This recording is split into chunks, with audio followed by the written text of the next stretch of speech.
Good evening. This is the August 23rd meeting of the school committee, Wareham School Committee. And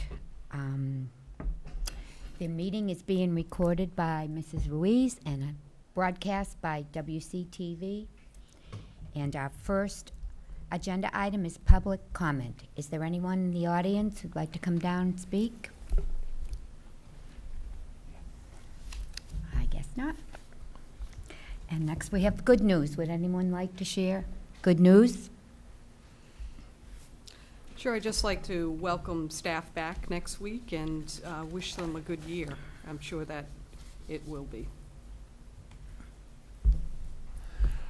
I'm not sure I'd call this good news, but my generation in particular, I think, benefited tremendously by the extraordinary work of the Moving Wall Committee or whoever was involved in that, because it was an extraordinary experience to walk through it, and everybody associated with it should be very proud of what they did for the town by bringing it to Wareham. So my many thanks.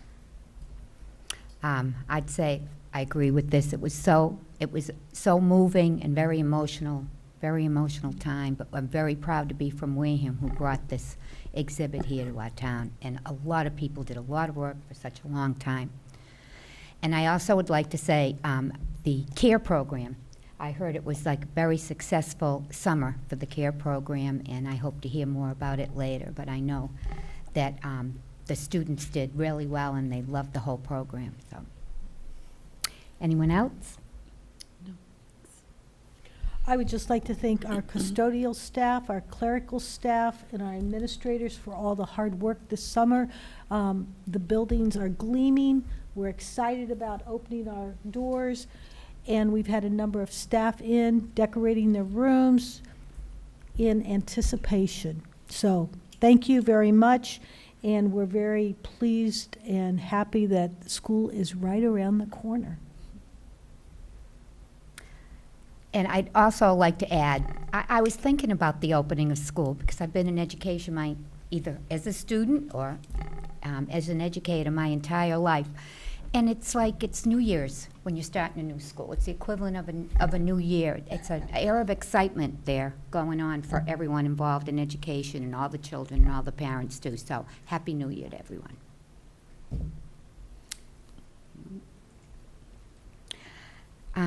I'd like to have a motion to accept the minutes of the meeting of June 21st, 2017. If there are no additions or substitutions or corrections that need to be made. So moved. Do I have a second? Second. All those in favor? Aye. Aye. 500. Okay. And we are going to have the food service report next out of order. And then we'll have the other item next. Thank you, Mr. Shaheen. Okay.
Good evening.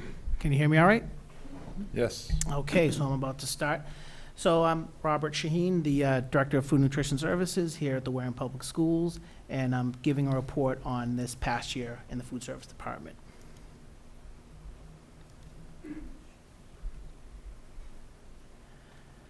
So these are the programs that we run in the Wareham School District. We have the National School Breakfast and Lunch Program. We're still under the Community Eligibility Provision Program, where all students are free in all the schools. And it's a 4-year program, so we extended another year, so it's a continual 4-year program. We have an after-school snack program that we run, child and adult care food program. That's after-school meals to 3 different sites. We do the GED program at the middle school for those night school kids. We also go to the Boys and Girls Club and the YMCA, and we do about 90 meals a day for them, all combined. We also have the summer feeding program, which we're just winding down this week and next week. So pretty successful program again this year compared to last year. And you can ask me questions as we go through the slides, or wait till the end, whatever is good for everyone.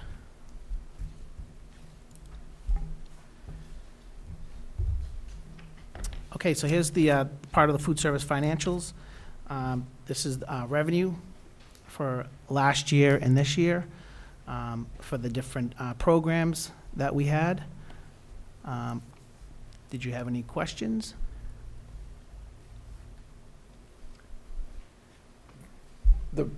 I think we're all familiar with breakfast and lunch, and the fact that it's free is wonderful. How does it work? And I know we're going to be talking about pricing of meals. How does, for example, the child and adult program, where does that $71,590 in revenue come from? So it's a similar federal program. It's just different from the breakfast and lunch program. It's reimbursements based on the meals that we serve. We get reimbursements back, same as the breakfast and lunch program. So people aren't charged? They are not charged. They're all free. Even adults? We don't serve to adults. That would be a different program, but it's a program that encompasses both child and adult, but we just do the child side. So anyone who's 18 and younger would be in our program. Okay, so in fact, to say a child and adult program, it really is a child program. Yeah, well, the federal government calls it child and adult, but I can put in parentheses that we just serve children. I appreciate the clarification. And the summer program is also free, correct? It's all free. And that's just children? 18 and under, all through the summer. As soon as school ends, I try to start that program right up. We increase sites, a few more sites this year as we locate areas in Wareham where we're not reaching out to get meals to children. Like we added the Shangri-La Playground, I think over in the eastern part of Wareham there.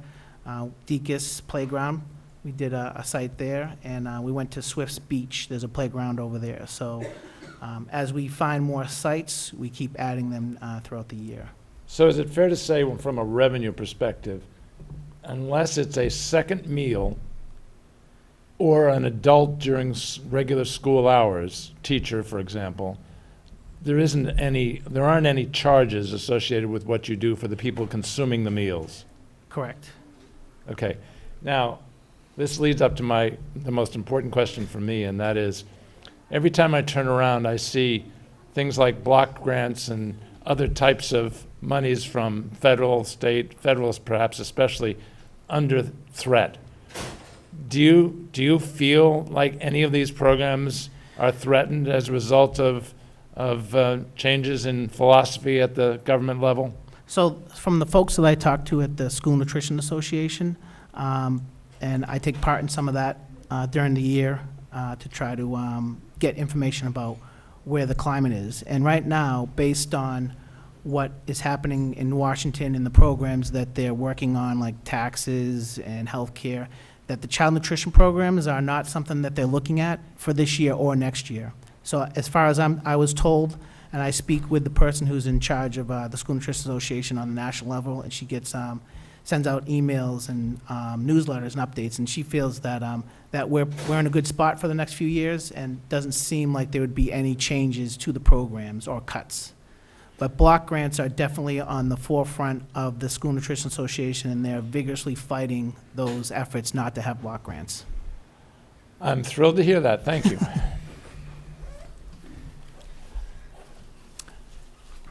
Okay. So these are the expenses of the Food Nutrition Association for last year and this year. I can see that there, some things have gone up. If you have any questions on different categories, I can be glad to answer specifically. Go ahead. Yes? I noticed that the food costs, food service, did it go up because you are serving a larger population, or is that just reflect the price of the increase in the cost of food? Some of it has to do with pricing, and a lot of it has to do with where we're doing well in the food service department, putting more money back into the program to buy more fresh products, fruits and vegetables, upgrade the menu with some new menu items. So it took me, I think in a food service, in the district in the food service area, a director like myself, it takes a few years to get into the program, figure out how it works, what are the costs, what are the expenses, what are the revenues, and then you try to build your program up from when you know what you have to work with. So this being the start of my third year, I feel pretty comfortable and confident that, we can continue to invest into the program. So we'll see some of the food go up a little bit more, and hopefully we'll get some more revenue back because the product will be better. Well, it's good to hear that nutrition, the best nutrition, is at the forefront of what we're trying to do also, besides just feed people food, that it's nutritious. Thank you. No problem, thank you. Would anyone else like to have any questions? So on this slide, I took a snapshot, kind of revenue, expenses, profit loss, what our balance is for the year end. So this is compared last year to this year. We've got an increase, although you notice that the profit line was a lot lower than the previous year, although the balance was higher. So I can tell that what we did is investing more into the food. We also invested in equipment. Equipment is a key contributor to our expense line because our equipment is somewhat old. I mean, the schools are 20, 25 years old. The equipment's been there for that long. So we're working out a budget to look at the equipment before it breaks down to try to replace it or upgrade it at each school. And so that's where kind of the investments were. This year we made some at the high school, some renovations, and in the cafeteria. And next year I'll look to, this year coming forward, I'll look to upgrade some other equipment at the schools that are close to not have no depreciation value before they break down. Given that there's a lower profit, how did the balance forward get larger? Good question. So we had money that was due back to the food service department from a previous audit. So we gained an additional $78,000 last year to the balance, and that's where the difference is when you add all the figures up. That's how we get to the 247. Yes. Just a quick comment. You're not a separate legal entity, right? No, we're. You don't pay taxes, right? Correct. Okay. I strongly suggest you change profit/loss to surplus/deficit. Gotcha. But I want to explore a little, just so I understand the math. Judy was, so if I'm looking at year-to-date 15-16, and when you say year-to-date, I assume that's final. Correct. Okay, it's usually when you put year-to-date, it means there's more numbers to come for that period, but those are the final numbers, correct? So, yeah, I mean, this is based on when I did the report and the numbers that I have in. So I think. But during the year- 15-16 is not going to change. Right. Okay, that so number. those are the final numbers for 15-16. Correct. Okay, so balance forward is what? What's the definition of balance forward? So that's the money that we made at the end of the year, 15-16, and that went into All right, then, the start of the next year. time out. 125,071. Mm-hmm. was your surplus, correct? Correct. Okay. What happened to go from 125 to 28? That was the bounce forward from the previous year. So in Ah, okay. 14, 15, we So, ended with 28, From 761. 14, 15? Yes. Okay, so the balance forward was from the prior year. Correct, So adding the 28 and the 125 is how you get the 153. correct. Okay, and from 153 to 230 to 232, So in the 232 is the 78, 190. That was paid to the food service department from the town. okay, and what happened to the 28? Oh, excuse me, what happened to the 15? 15 gets added into that to get to the 247. Got it. Okay, thank you. Wasn't adding up for me either. But I understand it now. Yeah, I knew this question was going to come up. I didn't want to make it too confusing and add a lot of numbers there, so explaining it would probably be a little bit easier, I hope. Okay, thank you. Does anyone else have any questions on that page?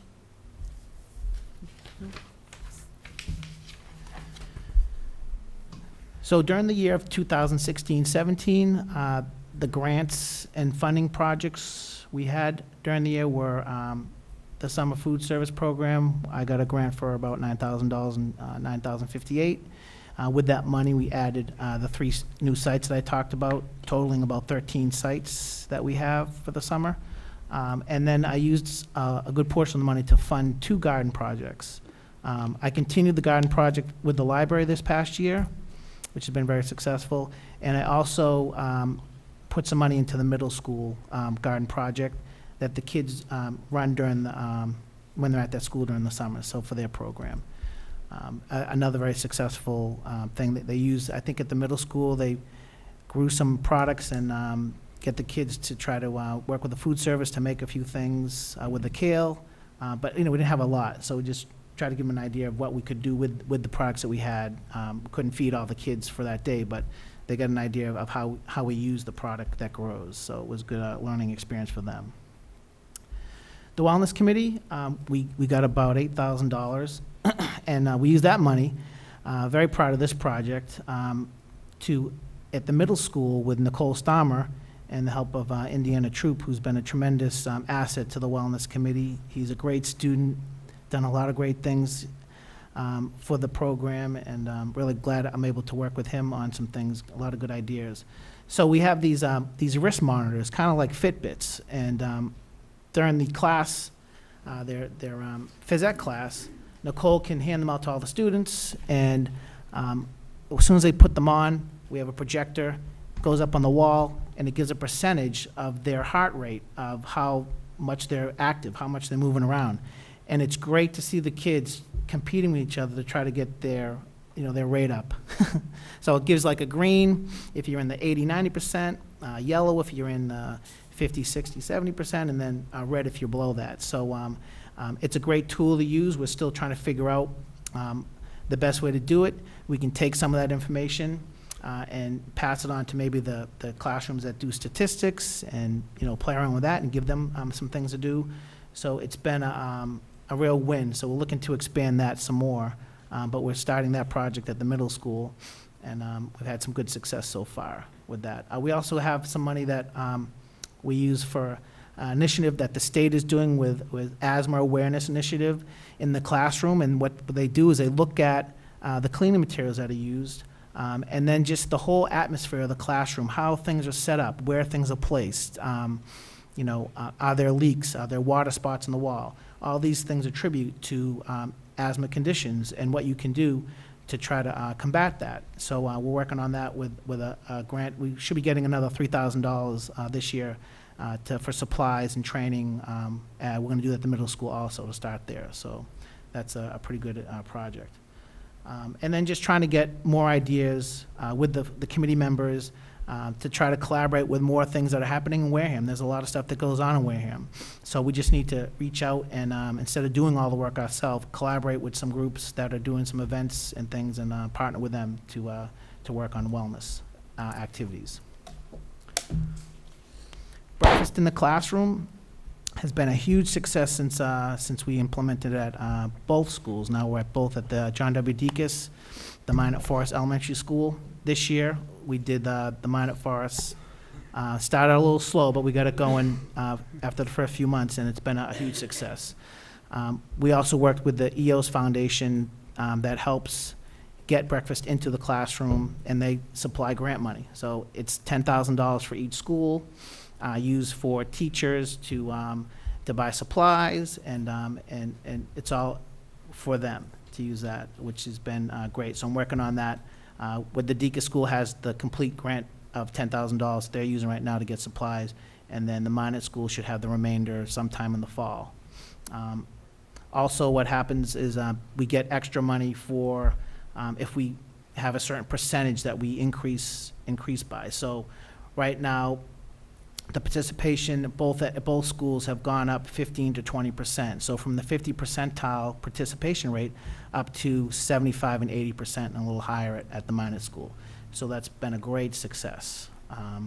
And the teachers and faculty have been instrumental in helping this project and working to make it a success. Without their help, it would really not would work at all. So I'd like to thank all the faculty members and the teachers for their support in the project, and hopefully, it's a win for them. They get more classroom time, the kids are more relaxed, they're not in the hallways, so we're finding some good results with that. My big project is the high school cafeteria renovations. The high school's 25 years old, just passed this year, it's landmark year for 25 years, and so we looked at, thought what I could do there. We did some equipment upgrades, did display items a little bit better, get some milk cartons that weren't cardboard, that are plastic. They're more towards that grade level. And then I wanted to really upgrade the cafeteria itself in terms of the seating area. So I've been working with the principal there. Scott Palladino's been excellent, and Deb Freitas. They've been a tremendous help in pulling this project together. It's complete, ready to roll when the students come back in a couple weeks. We did a fresh paint job of the cafeteria, all new chairs and tables. We tried some different tables, some high top, so I wanted to make it look like a cafe sort of atmosphere for the students when they come down, and try to get them more excited about being in the cafeteria and just the atmosphere, to turn it into more of a cafe-style thing. So there's still more work to do there in terms of lighting, and, I have some ideas for some menu boards, digital menu boards, and maybe some type of TV setup for student access TV that can go on in the cafeteria. But, we're working on that for this year. That'll be something that I'll take on. So that was a huge part of the amount of money that we spent this past year from the food service department. Jeff? The 109,590 is listed under the expenses for the year. The 20, the 8, and the 9058, are they not listed, or are they embedded in some other line items? The which item, sorry, so 73,774 is part of the 109. That was the high school renovations for the tables and chairs. Right, I can see that in the list 2 pages back. Mm-hmm. Okay, my question is the other 3 amounts, 28 and 9058. Oh, and back in the other pages? No, on the page you're on right now, the one we're looking at right now, those amounts, those 3 amounts, above the 109,590. Yes, I see 35. I think I'm confusing you. Yep. The page that's on there right now, behind you, the summer food service program, 9,000, wellness committee, 8,000, and breakfast in the classroom, Okay. 20. Yep. That's- My question is, are those amounts included under the food service financials that we saw 2 pages earlier? Revenue, no. They're not. I don't include grants under revenue. Okay, and so that's separate accounting. And Yes. we assume that every dollar associated with those grant amounts is spent. Is that a correct statement? Has to be, yep. Otherwise, there's a lot of paperwork to return money, and you don't want to do that. Okay, so those 3 amounts are simply a wash. Revenue in, expenses out, done. Correct. And there's a separate accounting that's required in order to do that. None of those amounts are in the 109,590. No, I knew that. Okay. Okay. Now, and overall, when you showed us a balance of 247,065, that's a revolver, correct? Correct. And the revolver never has any grant money in it. Correct. Thank you.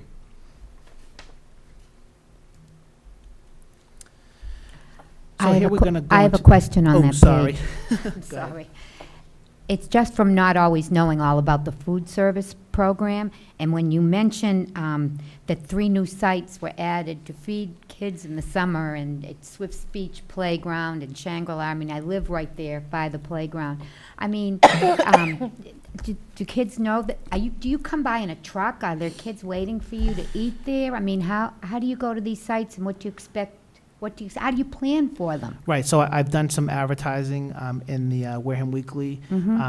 When the staff gets, I send a notice home at the end of the year. I try to get hit on emails to all the students. This year, we started, when the staff got there, the first week is kind of slow, so I did the same ad I put in the paper, I made copies of, and the staff went out and hang them up in stores, convenience stores, any place that we could find in Wareham to hang up. I think a lot of it is more word of mouth. As we go to the sites, we talk to the kids or the parents who were there and say, hey, we're going to be here every day at 12 o'clock, between 12 and 1. So tell your friends and come on down. We have free meals. It worked really well at Swift Beach this year. As we were there, more and more people were asking, why we were there, and because we can serve children that don't live in Wareham who come to the beach. We have New Bedford Daycare comes to Onset Beach, and they call us and say they have 50 kids coming, so, we'll give them lunch. So that helps them out. They don't have to pack lunch for all the kids, and we have a meal for them when they come. So we'll do any way. I had advertising on radio last year. I didn't think for the money that I spent that I got enough advertising for it, so I'm trying to hit the pavement more and get the word out that way and around the town. There's also CNOP, or the Child Nutrition Outreach Program, Project Bread. If you go to their websites and click on Wareham, all the sites come up, so they do advertisements for us for free there. So there's ways you can find it, but in terms of, there are a lot of people that still don't know. Maybe they don't understand, so I have to try to do a better job of explaining the program and maybe start earlier to advertise more. So you're saying no matter how many people show up, you can feed them? As long as they're 18 and under. We can't overtly identify anybody or ask, who they are, where they're from, especially at the open sites. No, I'm just amazed that there's that ability, and Yep. grateful, that there is that ability. That's how the program is set up throughout the whole state. They do that. They just want to try to get meals to children wherever they are, happen to be. So that's it's a great thing that we're doing. So, Thank you. When I was a child, the ice cream truck played music as it approached, and it was only 25 cents. That's another story. So I reached out to you this earlier in the summer about the actual summer feeding program. Thank you so much, because you brought me in and showed me it was amazing how they were working together to make all the food. Do you have a rough number of how many you think you served? So last year we served about 24,000 meals, breakfast and lunch. This year we're approaching just over 25, close to 26,000 meals. So every year we've gone up a little bit.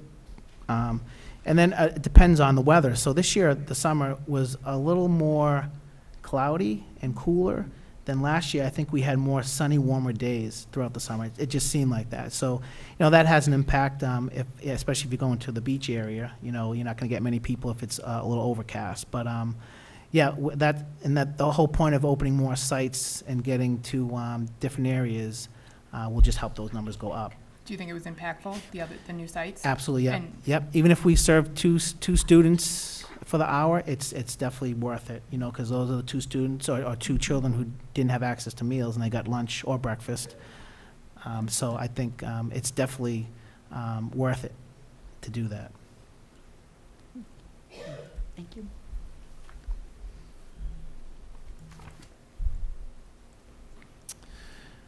So this graph shows student breakfast meal totals for the district for breakfast.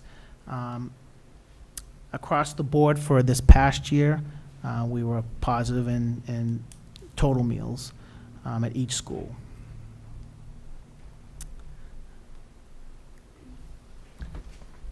Now, you made a point of saying it's a 4-year program, Correct. right? Is that the reason you're showing us 4 years? And do the totals matter to the federal government when you're presenting this?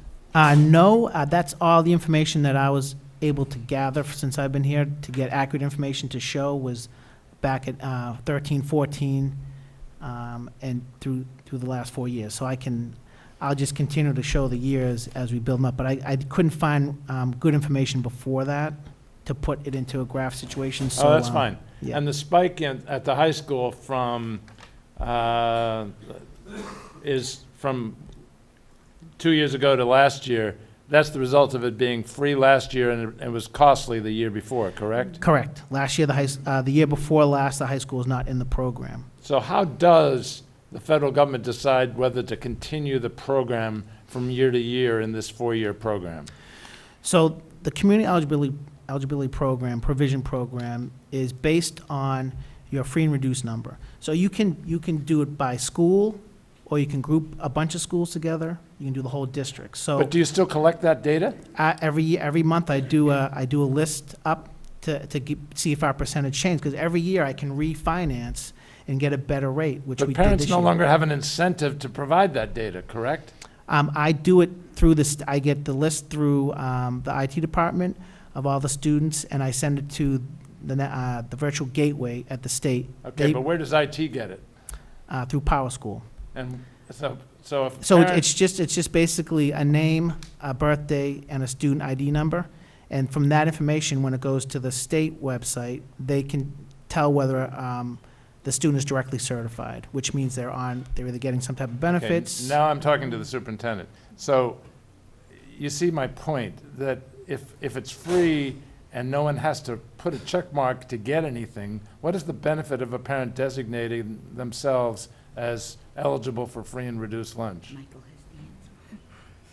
Michael wants to jump into this.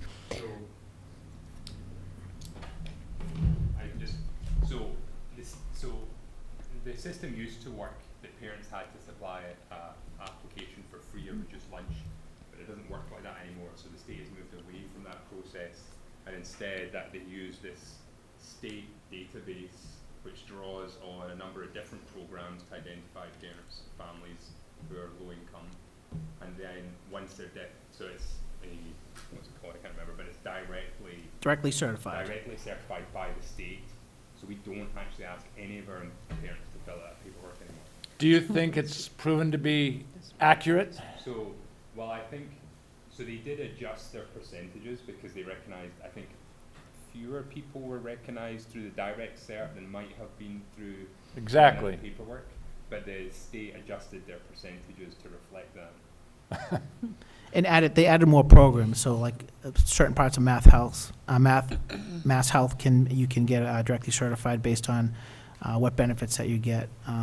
So as of the end of last year, what did this set So of state databases say about Wareham's free and reduced lunch population? 77, it was 47%, which gave us 77% of the reimbursement rate back. So 47% of our students had families that were eligible for free and reduced lunch. Correct. This year, it went up to 53%. When you say this year, So I have to do the number by April 1st. So going into this year, our free and reduced rate is 53%, and went up 6%, directly certified, so that's gonna give us 85% back. so it went up 6% from one year to the next Correct. based upon actual database information or an adjustment that the state made? It's a couple of things. First of all, when you get into the program, you're supposed to do 3 uploads a year. I followed that parameters the first year here, and then we were told to do it once a week, once a month. So I Wow. did it once a month. And so as students become directly certified, you can put them aside. They're good for the whole year. So you take the students that aren't directly certified, which they're called no matches, and you continually load them up every month or every week to see if you can capture them, because folks are getting on and off benefits throughout the year, but once they're directly certified on September 1st, for say, if they go off on September 10th, but I've already directly certified, they're good for the whole year. So that's how the number increased. I don't think the process that was done before, weren't diligent enough to try to really track that and get the information. And just, I think the state, in terms of learning how the program works and making some changes to it, has made it better and easier to try to get that information, upload that information. So that's why our numbers had increased. Very enlightening. Thank you, Rob.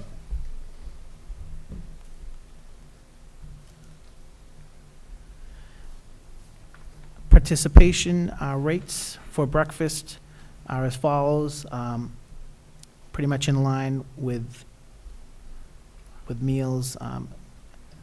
Although, no, I'm sorry, breakfast at Deacon's and mine have gone up significantly, I think, in terms of what I was talking about earlier with breakfast in the classroom. That had a huge impact in students getting breakfast, and that's why that number has gone up. Middle schools is kind of flatlined. I am working with that school to see if we can move it completely into the classroom and maybe do a pilot program to see if those numbers would go up. But it's the same scenario as it was at the other schools where they were going in lines or going to the cafeteria, getting breakfast. It was like a 45-minute to an hour process in the morning, where right now it's a 5-minute process. So, the teachers are saving so much time by doing it this way. And so we're going to try to transition that. And then eventually I'll work on my friend at the high school, see if we can get those numbers up a little bit.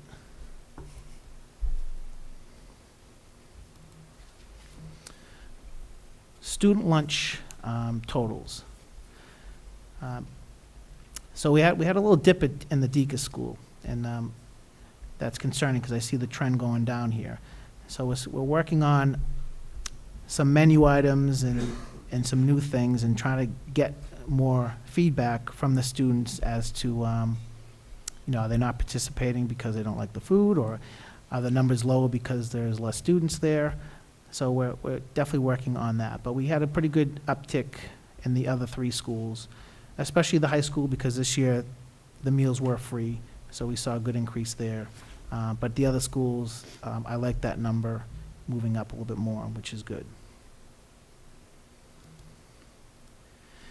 Same thing with participation. So with the numbers up more, participation seems like it's going up. High school, same thing. It was free this year, but participation is really pretty good, closing over 70% at 3 of the schools. And Deacon's, we're still working on that to see if we can make some changes there. It's interesting, Rob, you talked about, you were concerned about Deacon's because they went from 69 to 65,000, but their participation rate went from 63 to 66. That does sort of tell you that it's a number of students more than they don't like the food, correct? Yeah, I think so, but I take it a little more personally. I like to see, more students eating. So I'll take that as probably what it is, but I like to see them going the other way, which is good. How is the participation rate actually calculated?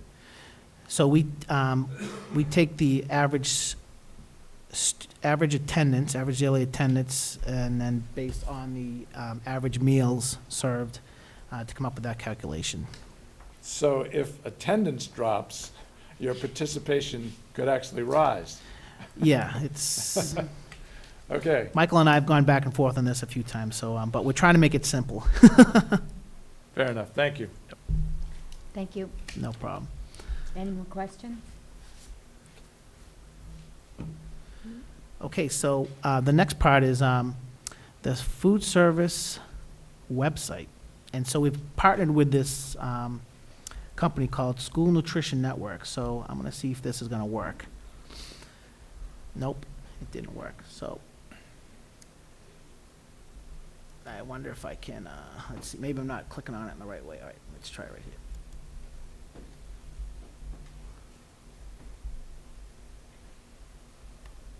Might just take a minute for it to come up.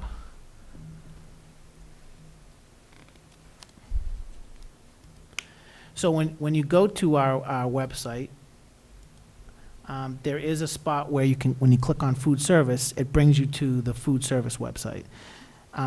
This is something that I started last year. It has a lot of great information on it. I know I talked about it before. I want to roll it out this year, and the big part of it is the menu. So if I click over here on menus, there's a spot that has the monthly menu, so we'll go to September.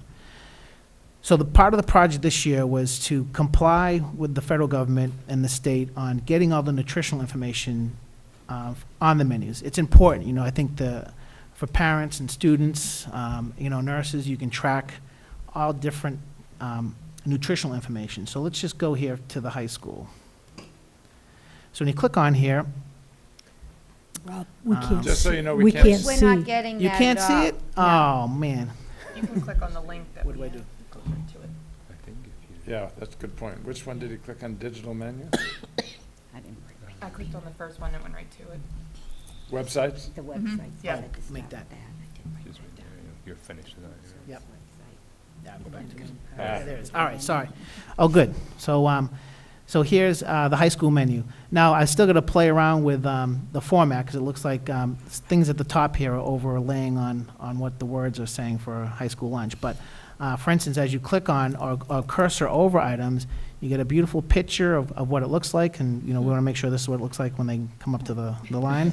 It also gives you a lot of information about portion size, calories, total fat, all things that students might need if they're on a particular diet or they have restrictions. You can also go up here and print out, you can look at a report card that you can by day or by menu item. You can click on the different food items and tell what the numbers are for that if you want to see. It also has here, let me just see if this shows. So I'm going to click over here. All the allergens are over here on the right-hand side. So if you're allergic to something, it's going to list them, what they're here. So if you have a soy issue, then you don't want to stay away from this item. So I had a nutritionist come in and help me with this because I'm not a nutritionist. And it took quite a bit of work to load all this information in here. So we went through all of our menu items, all our recipes, and loaded everything there. So we should be good for a little while. As I add new items, I feel confident enough that I can put the information in there. But to do, you know, the 80 or 90 or 100 items that we had, and then each individual ingredient was a pretty good undertaking. I wanted someone to fact check all the information, because sometimes the nutritionals that you get, you want to make sure you have the right one. So that's important. So we want to make sure that the information is valid. So from here, let me go back. It also gives you the carb counts. There was a thing here where there was daily milk options. We'll list up here.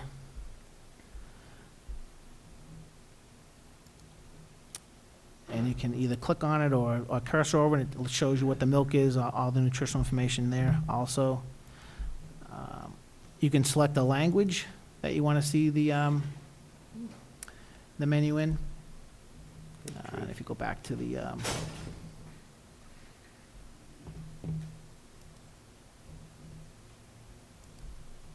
oops, all right, so yeah, I'm still working on getting it so it's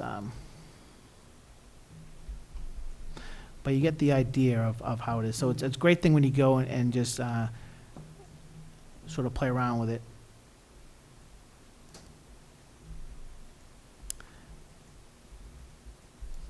But my idea is to also tailor to each school and have the managers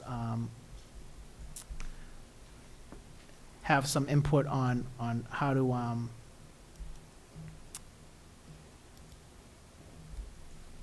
add things to it that they'd like to add to it. So so there's like nutrition and fitness is different categories here about if you want to do prepayment, summer meal program, you can put menus here. You know, there's all kinds of great information. So I'm really going to focus on the managers and having them add stuff to this so students and parents can get a good sense of what we're doing in the food service department, just more information. But the menu part is a really great thing. I really love that aspect of it, and it's it should enhance the whole experience, I hope, with the food service program. Looks great. And then you can go back to the district home, which is pretty good.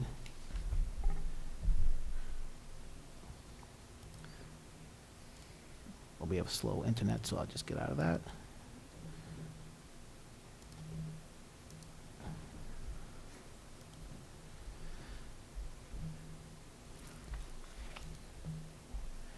So I added a few pictures during the year of what we're doing in the schools, and this is the Breakfast in the Classroom program. And so the students actually take part in the program. They pick up the coolers in the morning, and they wheel them down to the class.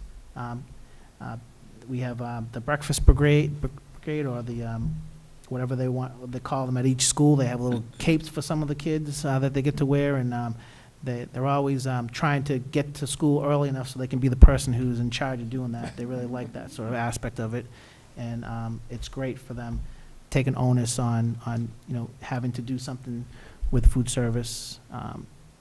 They love that part of it. This is we actually, because our percentage was high for breakfast at 2 schools, we were able to get an extra amount of money, $500 for each school. At the State House, they had an award ceremony, and we got a proclamation from a couple of the state representatives from our area, which was great. Hopefully we'll display those in the cafeteria. These are pictures from the gardens over the summer at the library. That one's a little dark, but I try to get a whole thing, so they're doing quite a bit of things. The students who are working it are working pretty hard and trying to grow stuff. I know they have an issue with a badger or something that so they're trying to get marigolds or something in there to keep him away, but they're doing well. This is the middle school garden. We expanded that and added some new products. I know Maria Ferreira has been working on that, and she's enjoying all the things that she's getting for that. So looks pretty vibrant, and hopefully get some good stuff out of there. And that's pretty much my report for this past year. Thank you very much. Good Quick- job. Quick Any question. questions? Yep. What participation rate gets you a state accolade? There's no, the participation rate, so if we stay at 80% or above. Say that again? If we stay at 80%. 80. 80% or above, so But I don't DCAS, see that number anywhere on the participation rates. Was this maybe this was breakfast, let's see.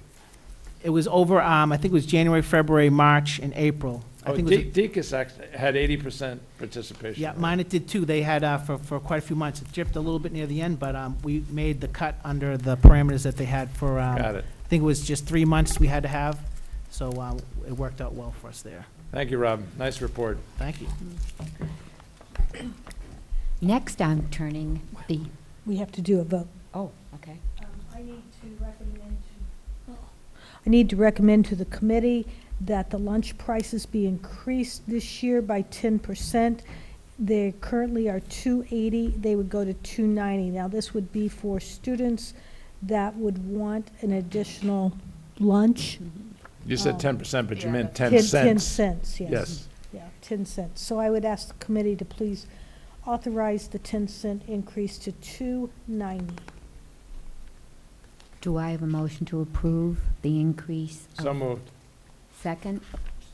Second. All those in favor? Aye. 500. And there's no increase for breakfast. It will remain at $1.50 should anyone want to breakfast, and the adult meals remain the same at $3.75. And I would just like to thank Rob for all his hard work. He certainly has been very involved in our food service. We've seen a huge increase in participation, the quality of food, and the variety of food. In fact, I had some lemon-flavored raisins the other day, and they were quite tasty, so I think they're going to be rolled out this year. So thank you, Rob. Thank you very much. And also Indiana Troop for all his participation and enthusiasm with the project. I know he watches the school committee meetings. Yeah, and he won a grant for $1,000. I'm not sure if he was here. I read about that. Yep, so he wants to do some great things. And just to end, it's really great to have students involved, and the focus, again, will be to get more students involved in food service and participate in what we're doing, which would be great. Thank you. Thank you. Thank you. Next, I'll turn the Thank you. meeting over. Well, this is quite an honor. I do not believe that we've ever been able to award a diploma at a school committee meeting. So I would like to invite Leah Ann Johnson to come forward. Leanne Johnson, right? Leanne. Leanne. Got it. To come forward. I would also like Mr. Palladino to come forward and present the diploma and sharing in any information. Great. Well, we're going to have Bobby Joe come forward as well, her Leanne's mother, and put them right in the center stage. I'm going to ask you some questions about our cafeteria. I want to thank the school committee for allowing all of us to be here tonight. Traditionally, we have had a summer school graduation with anywhere from 4 to a dozen students, and this year, Leanne, excuse me, is the only one that is here to receive a high school diploma. So first of all, congratulations. Every graduate faces some form of adversity in their academic career. I had the opportunity to meet with Leanne at the end of the year to help her formulate a graduation plan. The easiest thing for her to have done would have been to quit, and ironically, her mother and I had a conversation about that just this afternoon. Blame the school or possibly create some sort of excuse. You took ownership for your situation, you stayed the course, and you're about to receive your high school diploma. The interesting part is that no one will ever ask you if you graduated high school on time. They just want to know that you graduated high school. The fact that you stayed the course and completed the task of attaining a high school diploma is a testament to your character. I know, obviously, from the crowd we have here tonight, your family is very excited and very proud of you here tonight. And as the principal of Wareham High School, I love that, I'm proud of you as well. So Bobby Joe, as probably many of you know, has been a long-term school nurse, substitute school nurse, summer school nurse. So she is an employee of Wareham High School. And as tradition would have it, we always have the students select someone to give them their high school diploma. So Bobby Joe, I'm going to ask you to present your daughter, Leanne Johnson, with her high school diploma. Thank you. We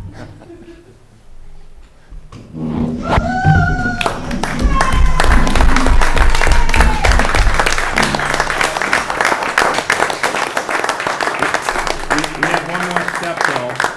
All right, the movement of the tassel is a tradition from candidate to graduate, so I'm going to ask you to move the tassel from the right side to the left side. I now give you our last Wareham High School graduate from the class 2017, Leanne Johnson.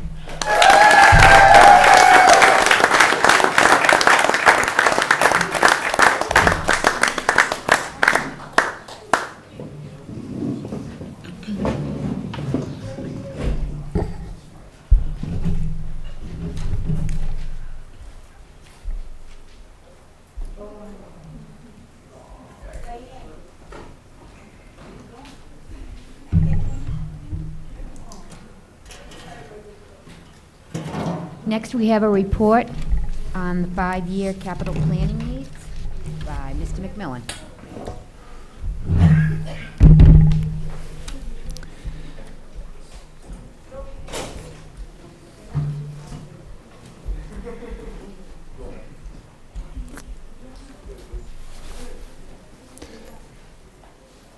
All right. Good evening, school committee. So I circulated with the papers for this meeting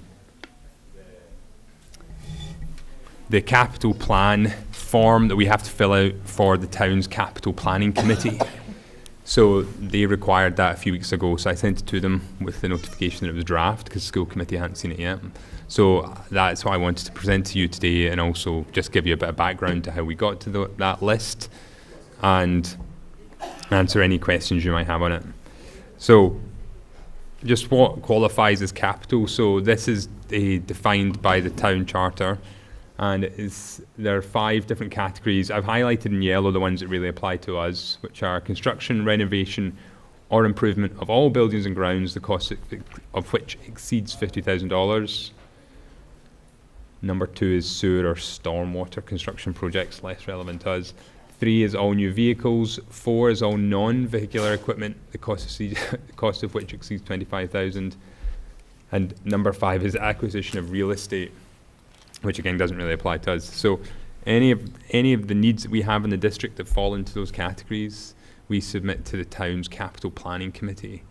And capital is technically supposed to be under the responsibility of the town's budget rather than the school's budget.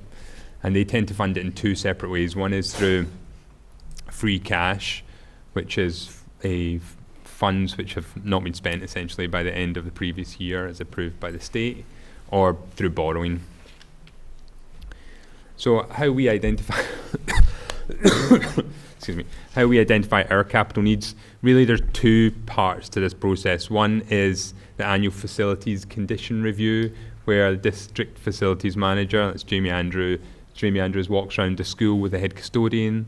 They review the building, see what the needs are, see anything that needs to be and then update the existing list. So anything that needs to come off can come off the list because it's been completed or needs to be updated, reprioritized, or any new needs that need to be added. There's also the annual budget process. So that is also a means by which we identify capital needs. Because when the principals and directors come to us with the items, sometimes those are identified as capital. And that tends to mostly be the non-facilities related stuff. So it's things like technology and curriculum. So through both those things, we produce a capital improvement and needs list. So that includes anything that meets the town criteria, building and non-building items, and then essentially all building repair items over $5,000 we put on there, even though some of those will be covered through the operating budget.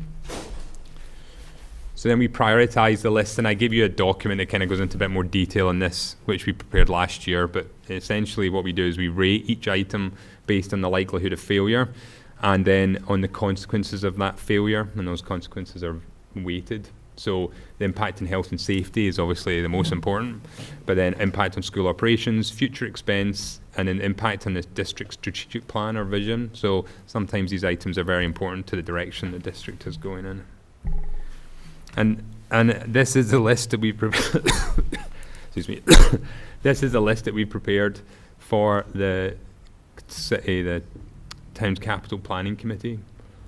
So I'll just run through the first few items. The ongoing replacement of the Chromebook stock. So as you know, we have rolled out Chromebooks throughout the district, and we had, the good news is actually we had originally planned a 3-year replacement cycle, but we now believe we can, those Chromebooks are lasting longer than we'd hoped, so we're now replacing, the plan is to replace them on a 4-year replacement cycle.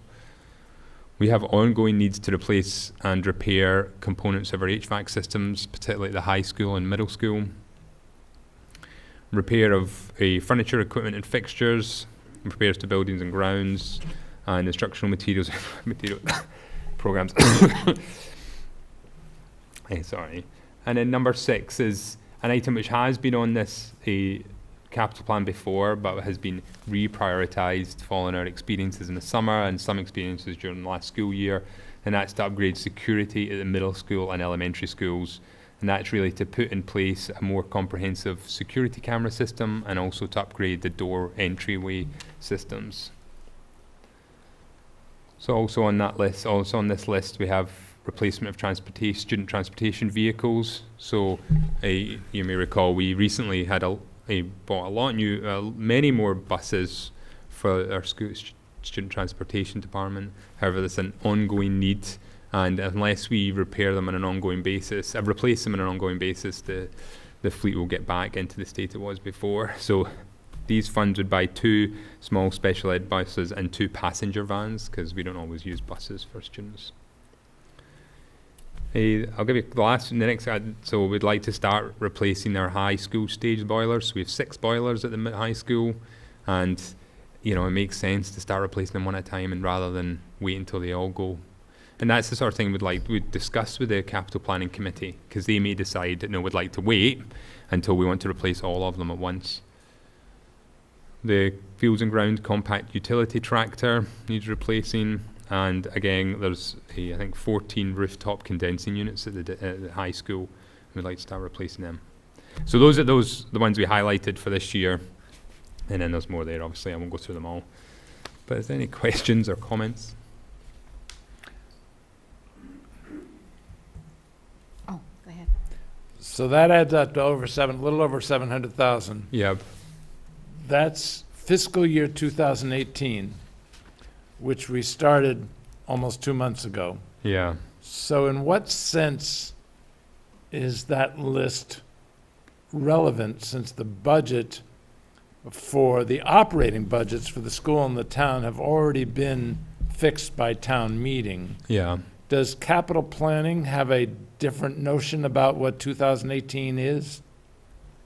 Well, the timing, so it's all based on, well, it's a couple of things. So free cash has to be certified by July 1st by the state, so they don't know what free cash is going to be until July, or the end of June.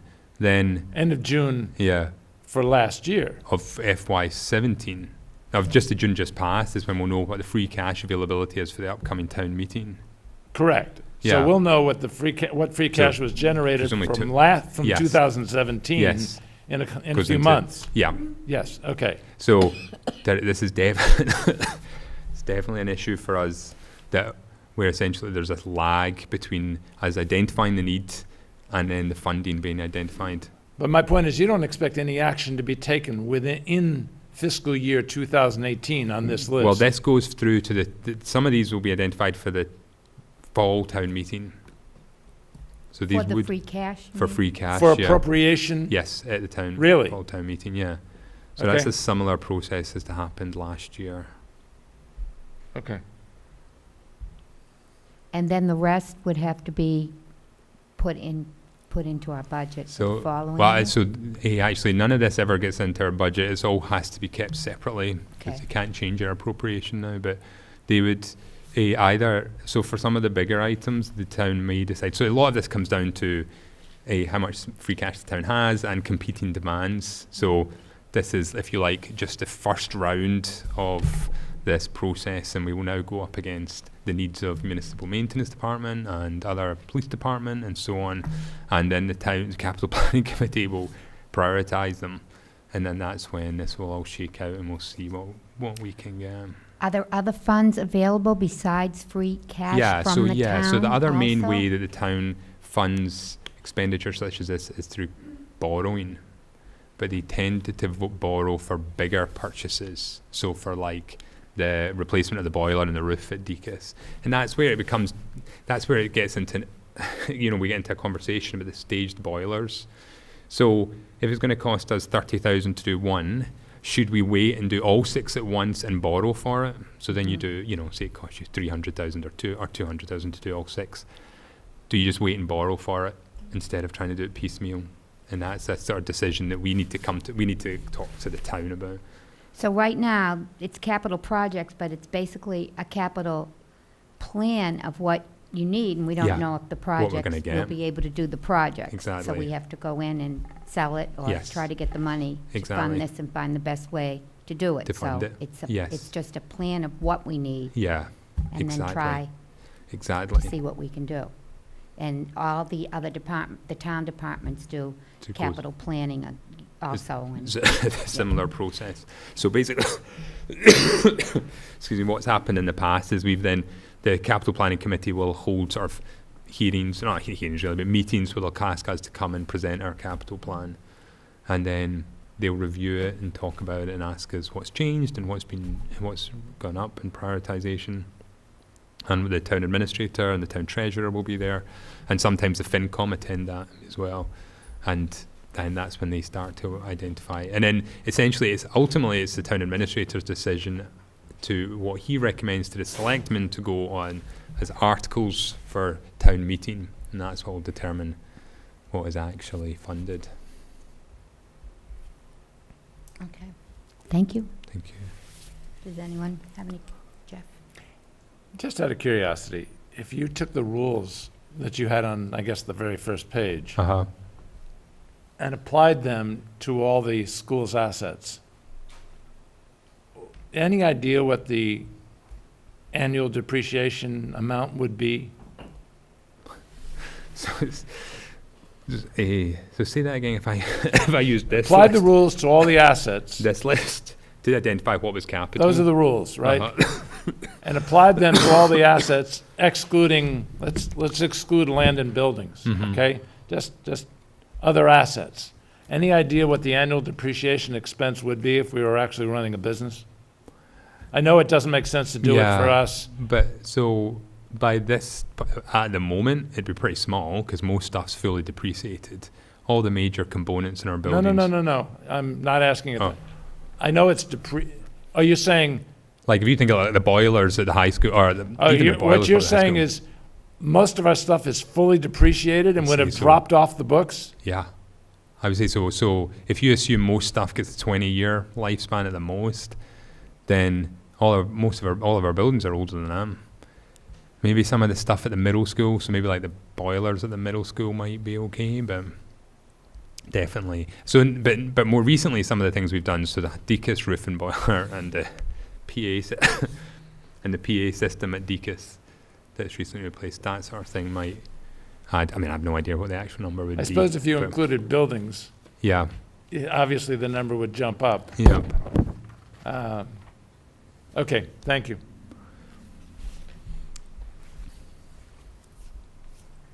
Any other questions? Nope. So I don't know, so, sorry, it's just a question. Do you want to vote on it, or are you content with me just presenting this to the CPC? Sorry, I was just saying, do you A want vote. to take a vote on it Oh, we take a vote. to approve it, or, I don't know. We haven't gone through this process before, but I wanted to make sure it came to you before it went to the CPC, Okay. that's the Capital Planning Committee. It's not listed for a vote. Oh, it's not? All right, so we can maybe, That's a report. all right. I've reported. Thank you.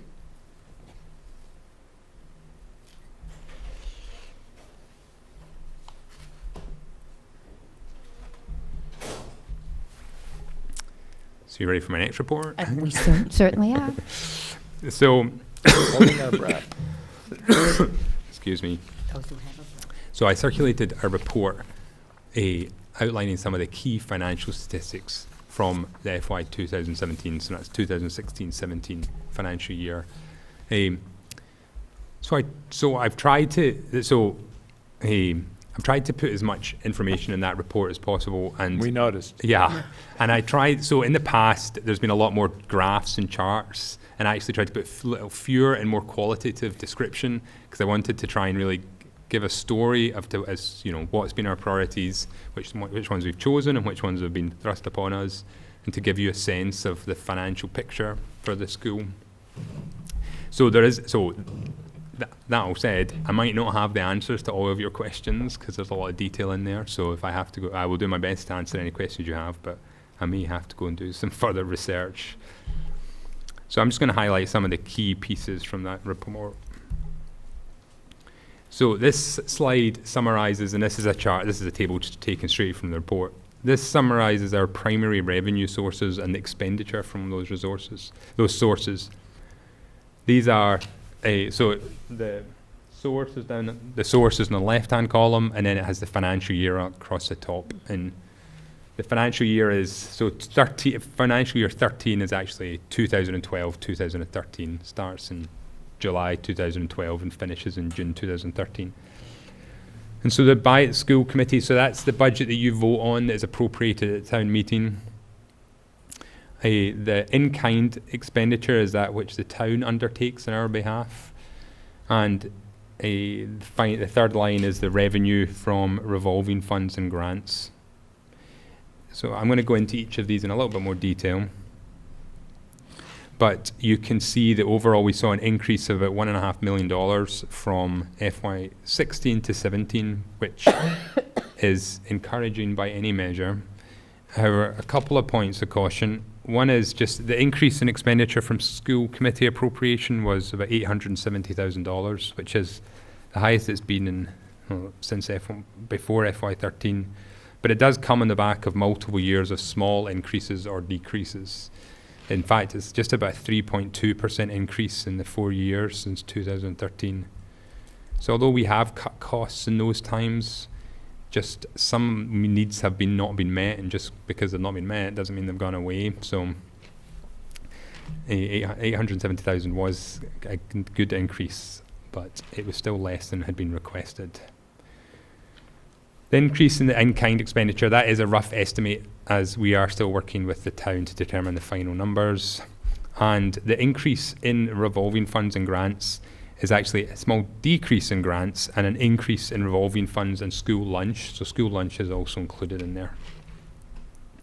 So just one small point I wanted to make before I moved on, which is the expenditure from school committee is actually slightly less than the budget that we received, which you voted on. And that is because some funds were, so we knew invoices were coming because we'd received services at the end of the year, but we hadn't received the invoice yet. So we encumber that for this year and pay it this year. So it just doesn't show up here, but it was paid. So the budget was fully expended. Jeff?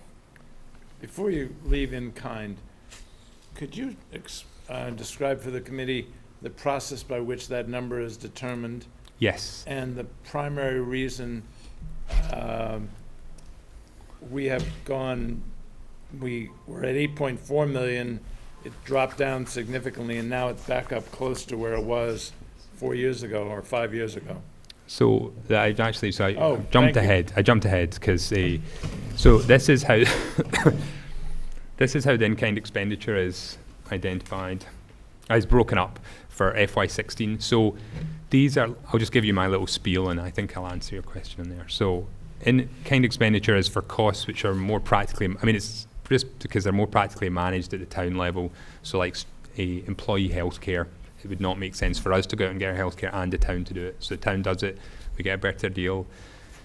And then also other items like workers' compensation, unemployment benefits, but definitely the two biggest are health costs and retirement costs.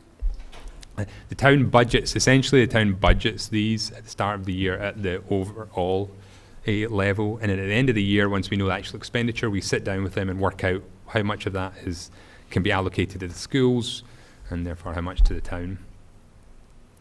So there's been a number of changes. So health insurance is one of the biggest drivers here, and that's been one of the biggest reasons for changes in recent years. So there's been a couple of historic issues. So there was as the town has changed from the previously being self-insured and move into the now Plymouth County Municipal Trust, so we're part of a bigger group. That's had an impact on the costs. Also, I think back in like 13 or 14, there was a healthcare holiday where there was money left in the trust that the town had, and they were able to use that to offset some of the costs. So that could reduce costs. And that's why it's fluctuated a little bit. Also, as staffing numbers have changed, so as we've reduced staff, that's had an impact. And then but then costs have continued, so that has outstripped those reductions. I'm surprised to see Medicare as compared to Medicaid. Yes. So Medicare is, I mean, that's our part of those costs. Medicaid is for low income, and we provide services to students who are Yes, on That's Medicaid. Medicaid, yes. And the reimbursement goes to the town. Yep. And I would love to get that back since we're the one providing the services. Yes. Medicare is for the elderly, and are you sure There's it's supposed to be Medicare? Is it a special I'm ed gonna thing? check. Melissa? No, it's No. Medicaid is a special ed thing, yeah. So let me, Is it with the Yeah, maybe employees, retirement? retired employees? yeah, it's people who are between their yeah, it's for retired employees after they run out of so So it's supposed to be $323,000 of Medicare expenses, yes. and no Medicaid Is revenue so- or, So Medicaid revenue I've not shown here because it's not part, I mean it does, so Medicaid does show up on our end of year report. So when we report to the state, we include Medicaid, but it doesn't, so it's a revenue, so that's why it doesn't show up here as expenditure. well, this is supposed to be an in-kind reconciliation, right? So if there's Well- revenue that we're due, Yeah, so it should interestingly. net out at least. So, we don't, so we have to report, the reason we do this is because we report to the state all of our expenditure. And there's huge long report we have to do, and in part of that report is report by the town, is expenditure by the town. So there's an expenditure by school committee and there's expenditure by town, and all this stuff is listed in expenditure by town. So that's where this comes from. There's another whole section which is for revenue, and that's where the Medicaid goes. The Medicaid goes. So if we netted Medicaid off here and then reported it as revenue, we'd be counting it twice. Fair enough. So there is a different list of revenue. Yes. Is that part of a report that we'll see at some point? Yeah, yes, I can. Well, you haven't in the past, but I'd be happy to share it with you. I'd just be curious. Yeah. And it sounds like everybody understands the Medicare expenses better than I do. Exactly what are the Medicare expenses that the town incurs on our behalf? So, I believe this is for, so it's retired, so we have to pay a contribution to retired employees' health insurance. So is this the So- Medicare expense that people see on their pay stubs? Yes. And the town contributes to that as well? Yes, That's what this is? I believe so. Okay, I guess that makes sense. I can just, yeah. Okay. Thank you. It's all right, so that was in kind. Any other questions about the in-kind expenditure? So, the school committee expenditure by major account. So this is a really simple chart. So this is just, I just wanted to give a sense of, you know, the areas that we spend our money. And unsurprisingly, teachers make up almost half of it, something like 45% of our expenditure. And there are 5 areas which make up the bulk of the remainder. Those are pupil services, which include transportation, payment to out-of-district schools, other teaching services, which is a little bit of a catch-all for paraprofessionals, medical therapeutic services, librarians and substitutes, operations and maintenance, and instructional leadership.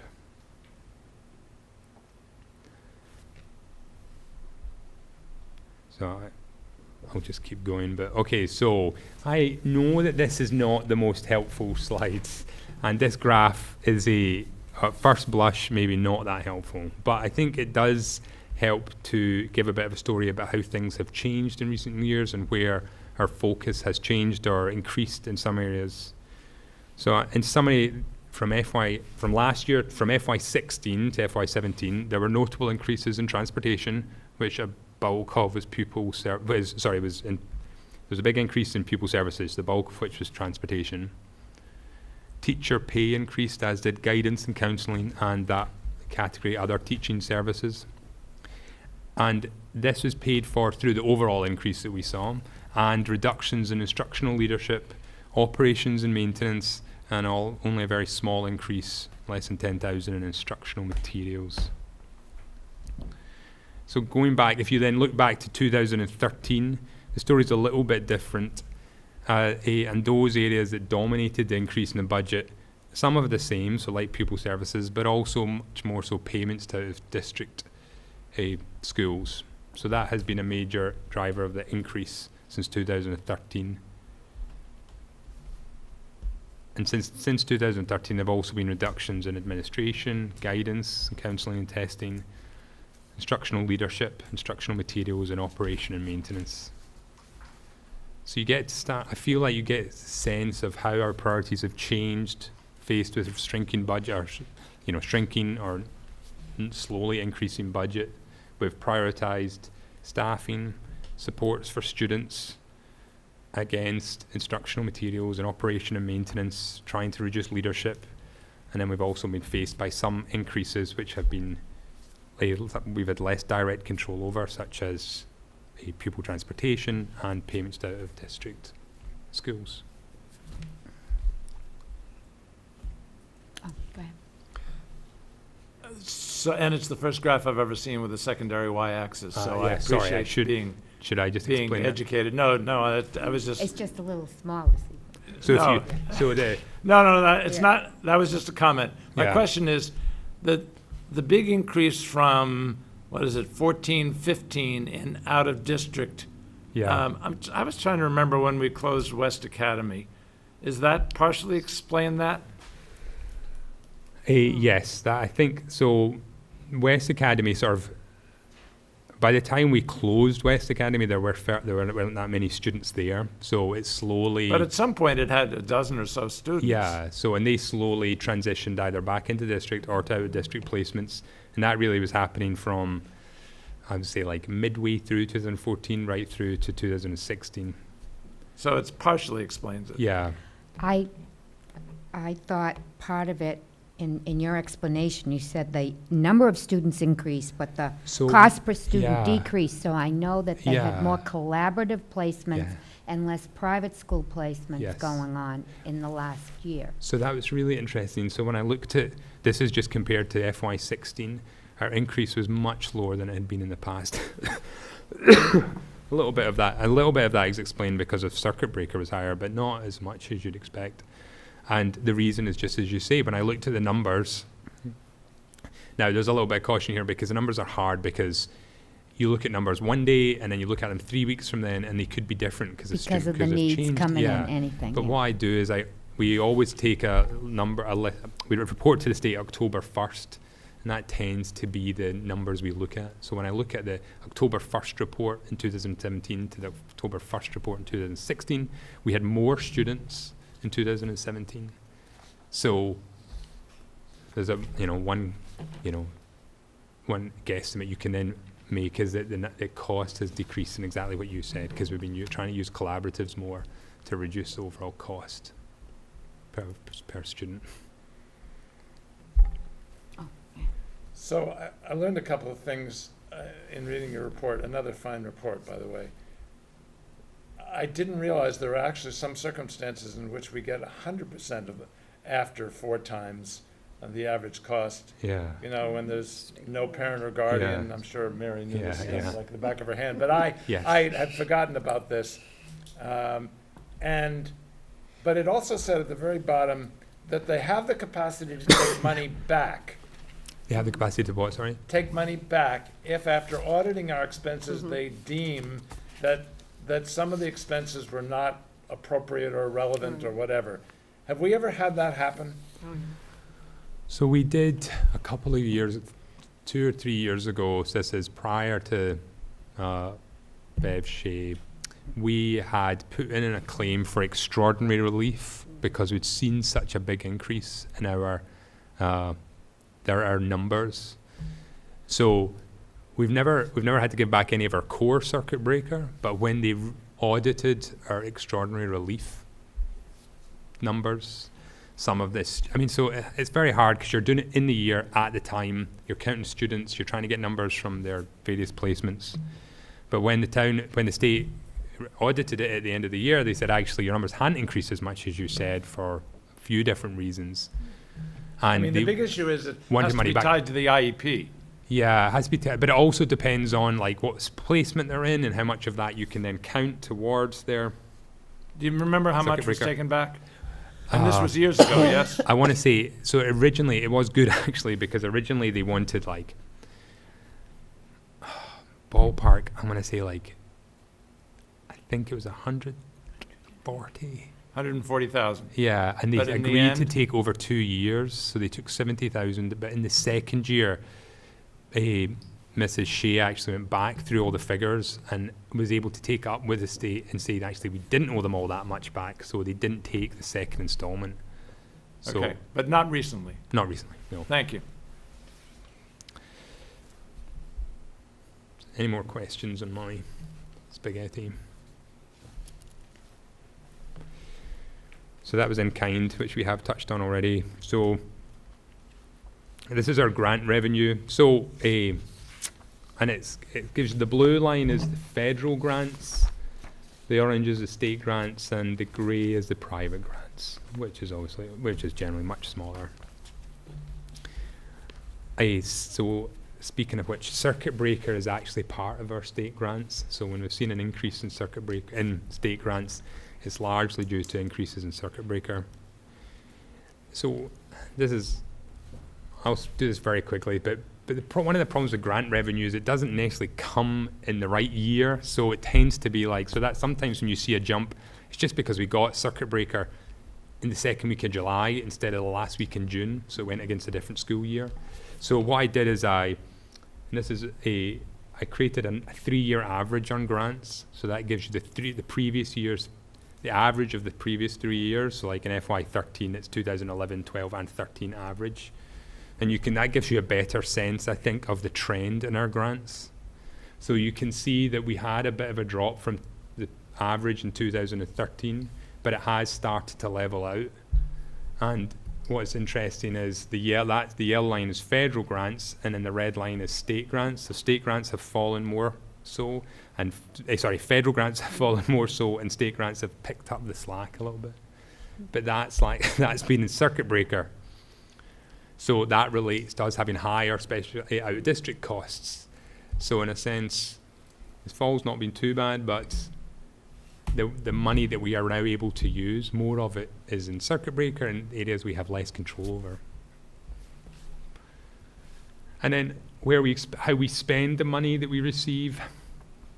So so this is how we spent our grant money, and the big blocks here are classroom and specialist teachers, instructional leadership is yellow, other teaching services, and then that's all the circuit breaker, because that's payments to out of district schools. So you can see that although as things have changed, there hasn't been a great deal in change in what are the most used areas of expenditure. And there's a load more detail in the report on the major grants we get. And then I just wanted to conclude by, and this comes back to the discussion from my last report about the expenditure from town meeting articles, including capital projects. So we replaced the phone system and announcement system at DECUS. So that was a big project we completed last year with funds that were allocated to the district through the town meeting. We also received money from free cash for the HVAC repairs, instructional equipment and furniture and fittings placement, and also the placement of buses. And then the major capital projects is DECUS roof and boiler replacement, which is just coming to an end, and the very start of the Minot building feasibility study. That's it. $387, eh? Yeah, I know. Do you know, I think it's like for advertising or something.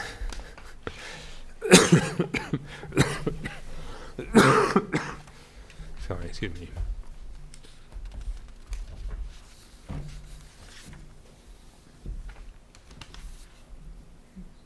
Oh, sorry. Can I just ask some questions for clarification, if that's okay? Of course. I know you're not feeling well, and I Yeah, apologize. that's quite right. So one of the questions I have is on the page 9 of the packet that you gave us, under the revolving accounts. So I just need clarification on the West Academy tuition. I'm just confused on how it increased from 69,000, basically 70,000, to 113,000 in the year that I believe it closed. So it closed, it finally closed, and we spent all the money that was left in the account. Essentially, Okay. that's what happened. So so that's, if I remember, let me just get the report up. I believe it's expenditure, so we don't always spend, so for revolving accounts like that, we don't always spend in the year that it's received. Okay. So as soon, but once we know we're closing the building, we spend all the funds that were there. So Okay. just it's helpful, so it makes sense to keep money into the following year because you don't know what your revenue is going to be, and that's why we spent all that year. Okay, thanks. And then the next clarification question that I have is about the state wards. Would that Yep. be specifically in, Sure. within the, like, circuit breaker? So or- state wards is, this is a historic reason, I've never got to the bottom why it's called state wards, but that's a fund that's actually funded by to pay for what do you call it? GROTC, thank you. Okay. So for Okay. some All right, reason, I get- we yeah. receive funds from That's the kind of federal a- government to offset the costs of GROTC staff. Huh. And it goes into that fund. That's I have interesting. no idea why, Okay. and I have tried to get to the bottom of it a couple of times, but it's not been worth. Well, it's a state fire. But yeah, right? that's why. But I don't know if originally when it was set up, it was something to do with that. But And then the next question is about the preschool tuition. yep. We've always collected preschool tuition, so how does it go? How do we have zero in the 2013 to 2015, then go to 85,000? So I believe, and I'll double check this, but I believe they used to put it in a different revolving account, and we separated it out and put it in the right one. My understand, from what I was familiar with, it went to the town, so now we have it back? I don't. It never went to the town. I'll check because Okay. They used since to I make got out here, the we always got it. checks to town of Wareham. So they've always been deposited in a revolving account. But so it's always come to us. That's as long as I've been here. Really? Okay. But I'll That's double interesting. check. Yeah, I'd be curious to know, because Yeah, I could yeah, have of sworn course. it was, because I remember having conversations about it. Yeah, I'll find out. I mean, if it's coming to us, that's, That's good. Yeah, Yeah, so that it's helps good. offset salary costs and program costs for the preschool program. and then I guess the last question, I actually have two. One is about the PM2 program. Mhm. So in 2013, it was 27,000, now it's down to 1,000. Can you just explain the reason for? So there's a couple of reasons. One is the program amount. I believe I would need to check, but I believe the program is smaller than it Okay. has been, and also the number of students. We have more students who are school choice who don't pay because. So the only time we get fees for the PM program is when people take individual courses. Right, right. But if someone comes as a student, we don't get fees for that. We get that money if they're from another district. We get it through school choice. Okay, So that's I think the primary reason that change in the type of a program being offered. okay. And my last question is about the gift for Easton Hammond. Yep. And I think I'm trying to put the chart together here. It says 2016 was $7,778. What would that be for? Because I don't think either school is open, right? 2016, I think that's where it is, under, we moved some of the playground equipment from East. oh, maybe that's what it is. So I yeah. believe that's some of those costs Okay. related to that. All right, thank you.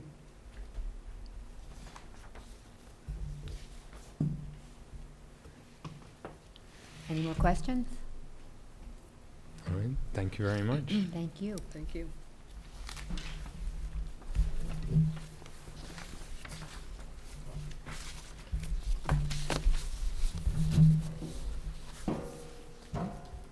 Next.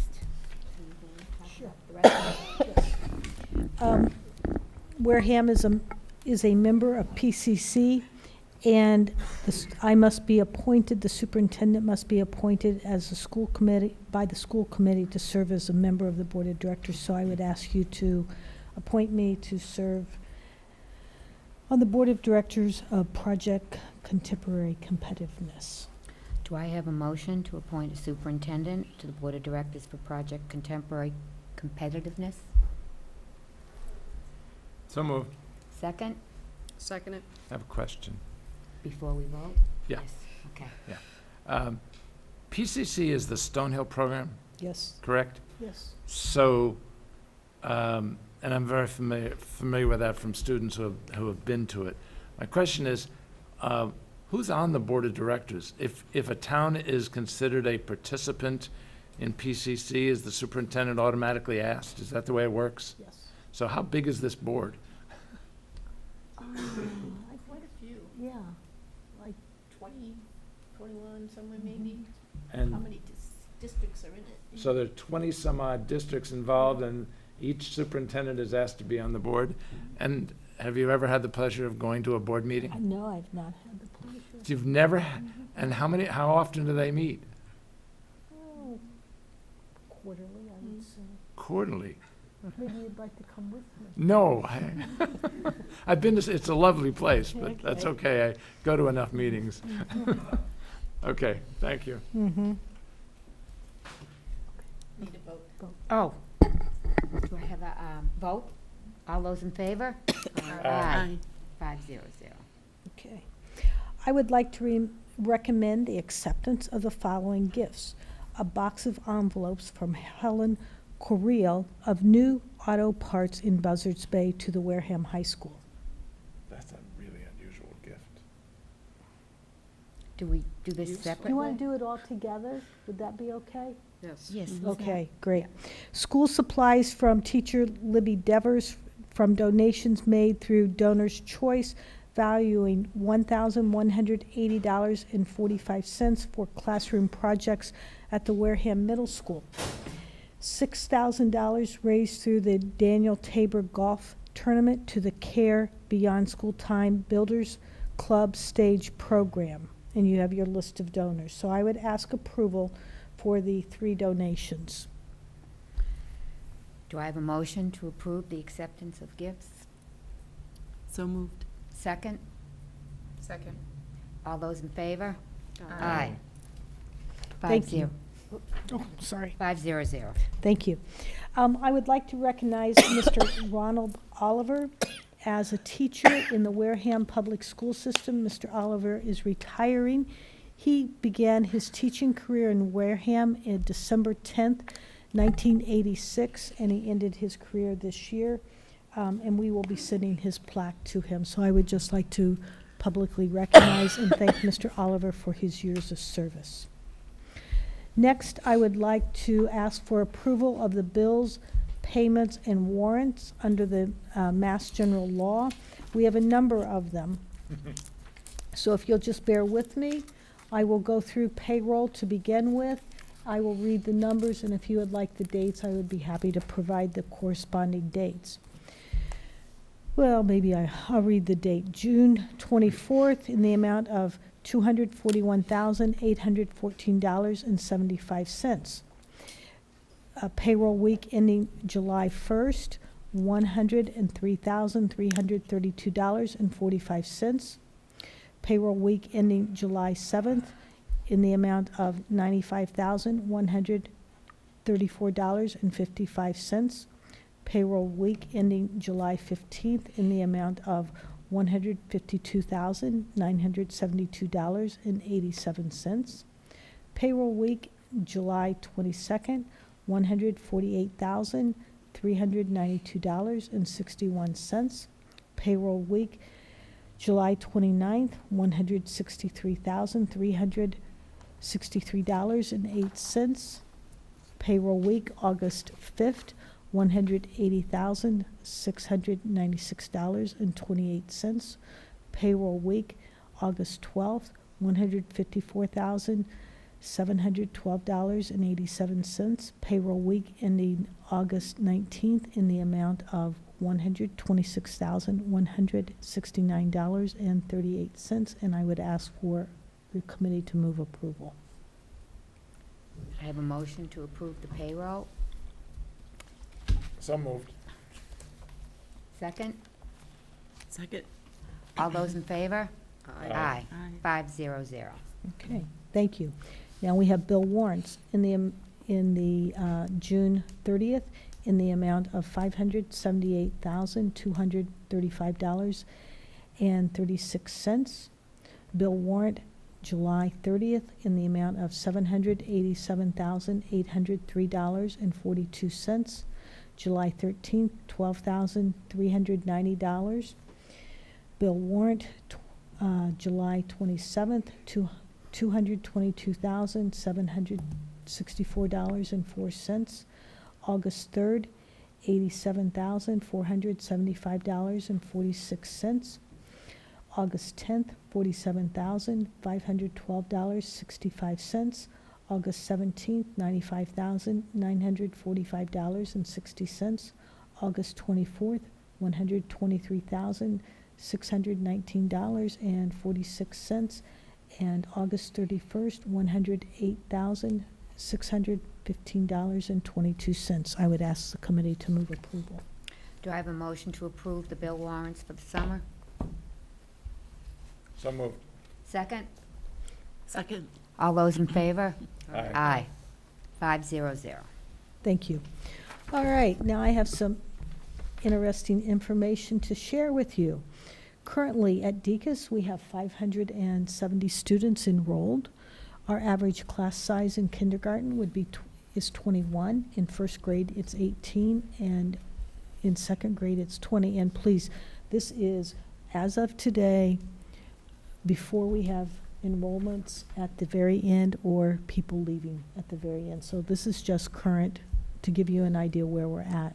What was the total kindergarten enrollment? Right now, it's 212.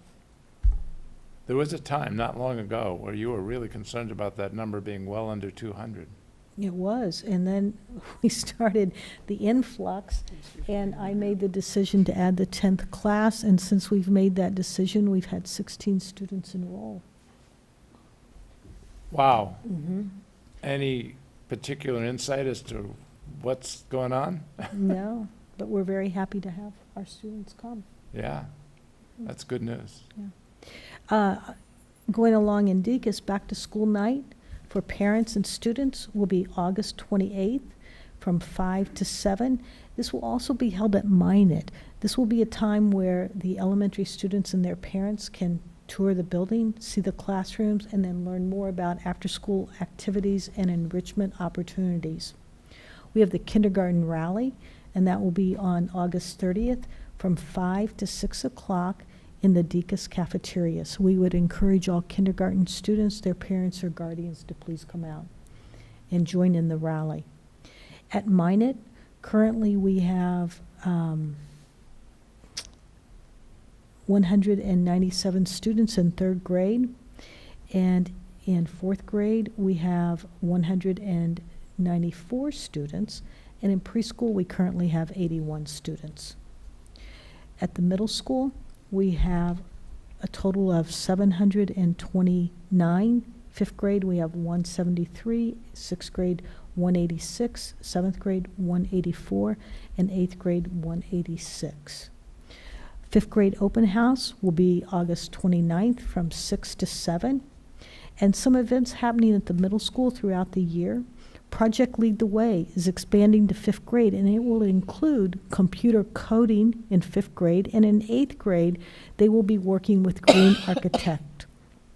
The Humanities Academy is planning an archaeological dig for the spring, and in grade 6, we'll have a college focus, where every homeroom will have a specific college or university that they will identify with. Then the students will investigate the various courses, academic offerings, and career offerings at each institution. So this is really a new program and quite exciting. So if you walk through the halls, you'll see Notre Dame, Harvard, different schools. They're going to follow the sports team? I think so. Currently, the high school enrollment is 502. And I've been told that there's a list of students ready to enroll next week. So this number we anticipate will move up. Fall sports will begin tomorrow, with the exception of football, and football is already started. Freshmen can pick up their Chromebooks next Monday or Tuesday from 8 to 2. On Wednesday, they'll be available from 3 to 5, and Thursday, 4 to 6. I would also share that student schedules are now available on PowerSchool for the high school students, as well as bus routes have been posted on our website since the beginning of August. So if you have not looked at your bus route, please do so. The summer programming with Beyond School Time has done a remarkable job this summer, and really, we will be inviting them in to come and do a official report, but I just want to summarize some of the information. This year, they enrolled 275 students from grades kindergarten through 12 for the 6 weeks program. It began on June 10th, and it ended August 17th. This is a grant-funded program. It was quite successful. The Beyond School Time Summer Club is a paid program, and it had 57 campers. It began on June 20th and will end this Friday. It had a 50% increase in participation from the previous summer. So certainly accolades to our summer program. Also, two of our program courses had a visit from the state, and the program that they were offering on drug awareness received such accolades from the state director that they were invited to go tomorrow, actually, and present at a state conference. We will be asking Deanna Simple and Rick Paling to come and share their program and what they did, because it was really spectacular. If you got a chance to see it, it was well worth the visit. So thank you to them, and certainly thank you to Jane Fondulis for an outstanding job. And that next week, we start our new teachers.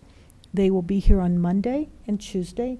Our full staff will be back on Wednesday and Thursday, and then we welcome our students back to school the following Tuesday. So we're now in the countdown mode. Thank you. Yes? Oh, did you just, okay, I thought, you? Back to the preschool number, 81.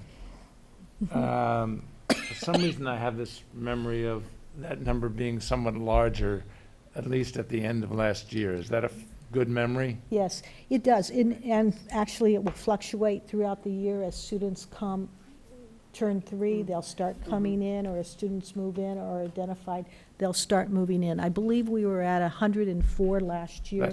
That's what I'm, yes. Yeah. So you expect it to grow? We do. It always does. We do. It always does. Okay. And the ratio of sped to whatever the other term is, regular? Peer General. partners. Excuse me? Peer partners. Peer partners, partners. thank you. Okay, Yes. what is the current ratio? I think it's a little less than half. Is that right, Mary? Yes. That's what it's supposed to A be? little less than half are Mhm. sped? Yes. Oh, that's. No, it's the No. The other- opposite. it's the Yeah, opposite. it's 7 on IEPs and 8 not. Yeah. 7 on and 8 not? Yes. Oh, Yeah. okay. The other thing is, we've been working at different configurations, so there are half-day programs, there are 3-day-a-week programs, there's full-day programs. Our full-day program is full. If we had additional slots in our full-day program, we could certainly open it to more students. We just do not have capacity in that configuration. And all of our kindergarteners are full, correct? That is true. And, you know, Parent doesn't even have an option for a half? no, there's no Okay. option this year for a half. That's what I thought, okay. And finally, in the high school, do you remember Scott telling you how many are actually enrolled in the IB diploma program? I don't have that exact number, but I will get it for you. Because the last number I heard was something like, I think it was like 18, but I could be wrong. But that's an exciting program to be, you know, the charter members of the IB diploma program. Thank you. Does anyone else want to speak? No? Do I have a motion to adjourn? So moved. Second. That's it. Good night.